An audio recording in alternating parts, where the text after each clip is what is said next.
Après la Seconde Guerre mondiale, 6 pays qui rêvaient de paix et d'économie ont décidé de s'unir. Aujourd'hui, l'Union européenne regroupe les 28 États membres et 512 millions d'habitants. Cependant, le Royaume-Uni a décidé de quitter l'Union européenne à compter du 29 mars 2019.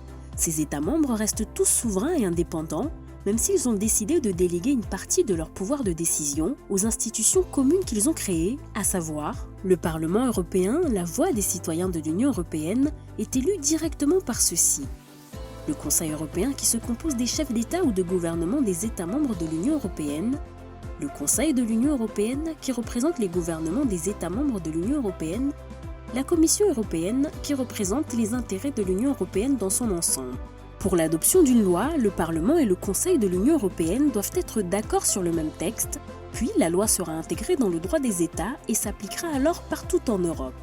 Deux autres institutions jouent un rôle crucial, la Cour de justice de l'Union européenne qui veille au respect de la législation européenne, la Cour des comptes qui contrôle le financement des activités de l'Union. Dans la plupart des pays de l'Union européenne, nous utilisons la même monnaie, l'euro. Cependant, 9 pays ont décidé de ne pas l'utiliser. C'est pourquoi tout citoyen de l'Union européenne peut circuler librement en Europe, y vivre et y travailler sans demander de visa.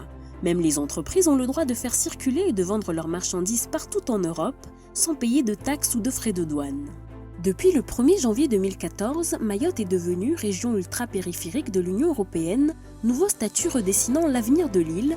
De ce fait, l'Europe s'engage financièrement au développement de Mayotte en soutenant les projets en faveur de l'environnement, l'agriculture et la pêche, la formation et l'emploi, le développement économique, la santé et les services à la population. Enfin, avec Erasmus, les jeunes Mahorais peuvent étudier dans n'importe quel pays européen de leur choix.